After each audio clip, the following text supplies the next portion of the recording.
राजू और उसकी पत्नी बहुत गरीब होते हैं। वो लोग एक टाइम का भोजन भी बड़ी मुश्किल से खा पाते हैं। ना उनके पास अच्छा पहनने के लिए कुछ होता है और उसके गांव में राजू के गरीब होने के कारण ना कोई मित्र ना कोई दोस्त, हालांकि उससे कोई अच्छे से बात भी नहीं करता। जबकि राजू मेहनत की कमाई से जो कुछ कमाता वो अपने घर लेकर जाता और वो बहुत सीधा साधा इंसान था। साथ ही साथ दिल का बहुत अच्छा इंसान था। वो कभी भी किसी से झूठ या धोखाधड़ी का काम नहीं किया करता था, चाहे उसे एक समय भूखा ही रहना क्यों ना पड़े। जबकि उसके गांव के लोग उनसे बात करना भी पसंद नहीं करते थे। जब राजू की पत्नी किसी कुएं से पानी भरने जाती तो वहां की महिलाएं उसे कुएं से पानी भी नहीं लेने देती थी, क्योंकि वो बहुत गरीब होते हैं। एक दिन राजू की पत्नी अपने पति से कहती है, अजी हमने क्या बुरा किया है? गरीब है तो क्या इसमें हमारी गलती है जो लोग हमारे से ऐसे तरह का व्यवहार करते हैं, मुझे पानी भी नहीं भरने देते कुएं से? तभी राजू कहता है, चिंता मत करो, सब ठीक हो जाएगा। एक दिन ऐसा आएगा जब लोग हमसे मिलने के लिए लाइनें लगाएंगे। राजू अपनी बीवी को समझाकर घर से निकल पड़ता है काम की तलाश में, और वो कहीं ना कहीं अपना काम ढूंढकर शाम के भोजन की व्यवस्था करना चाहता है। लेकिन वो इधर उधर घूम फिर कर आ जाता है, उसे भोजन नहीं मिलता, क्योंकि रात के समय बहुत जोरों से बारिश होने लग जाती है। तूफानी बारिश होने के कारण राजू टाइम से पहले घर आ जाता है, क्योंकि उसे पता होता है उसका घर कच्चा है और उसे चिंता होने लगती है कि घर का सामान कुछ खराब ना हो जाए। इसीलिए वो जरूरी सामान 2 थैलों में डालकर दोनों जने अपने भाई के घर की तरफ निकल पड़ते हैं, सामान को सुरक्षित रखने के लिए। राजू सोचता है, वैसे तो हमारे पास कुछ है नहीं, लेकिन जो है वो खराब हो जाए, इससे अच्छा अपने भाई के घर यहाँ रख आता हूँ।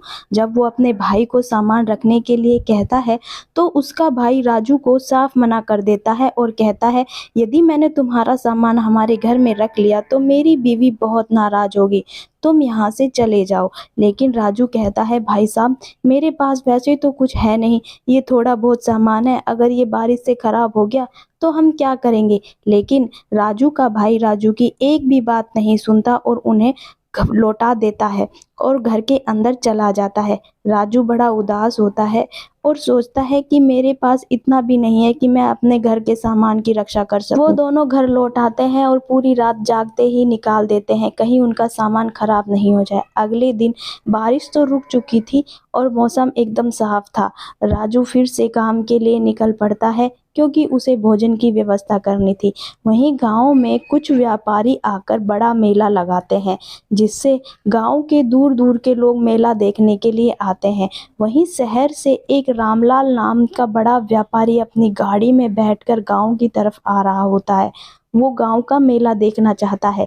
गांव में जैसे ही घुसता है, तेज बारिश के कारण कीचड़ रहती है, जिसमें कीचड़ ज्यादा होने के कारण उस व्यापारी की गाड़ी वहीं पर फंस जाती है। वो लाख जतन करता है लेकिन उसकी गाड़ी कीचड़ से नहीं निकलती। तभी वो देखता है कि कुछ लोग गाड़ी की तरफ आ रहे हैं। वो उनसे मदद मांगता है, लेकिन कोई भी उसकी मदद नहीं करता और कहता है, हम क्यों तुम्हारी मदद करें? रामलाल वहां पर अकेला खड़ा था।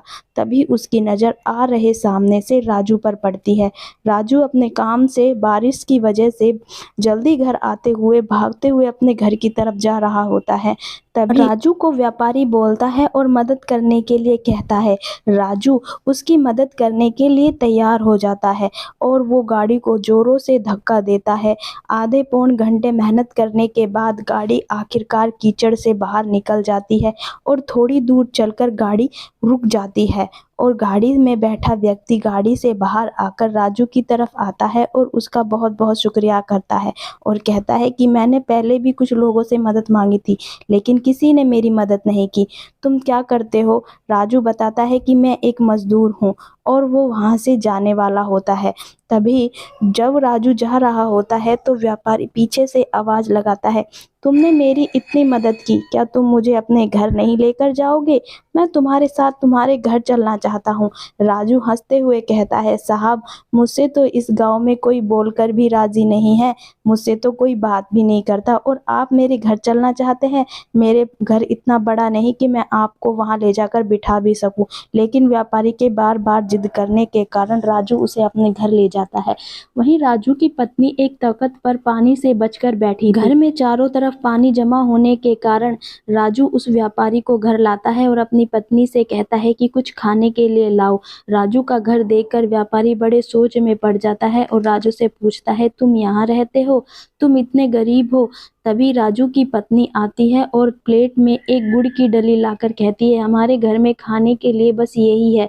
तभी वो व्यापारी गुड़ की डली को खाकर बड़ा खुश होता है और राजू से कहता है कि मैं शहर में बहुत बड़ा व्यापारी हूँ और मुझे किसी ईमानदार व्यक्ति की जरूरत है। अगर तुम चाहो तो मेरे साथ चलो, तुम मेरे लिए काम करो, मैं तुम्हारे रहने के लिए अच्छा घर की व्यवस्था करूंगा और तुम्हें अच्छे पैसे भी दूंगा।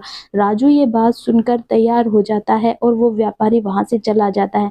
राजू गांव में सुबह जैसे ही वे गांव के लोगों के सामने अपनी बात रखता है तो गांव वाले कोई भी उसका बात का यकीन नहीं करते। तभी बड़े व्यापारी की गाड़ी आकर राजू के घर के बाहर खड़ी होती है और वो राजू को आवाज लगता है कि चलो तुम मेरे साथ, मैं तुम्हें शहर लेके जाऊंगा। तभी राजू और उसकी पत्नी अपना सामान बांधकर व्यापारी की गाड़ी में बैठ जाते हैं और गाड़ी वहां से निकल पड़ती है शहर की तरफ।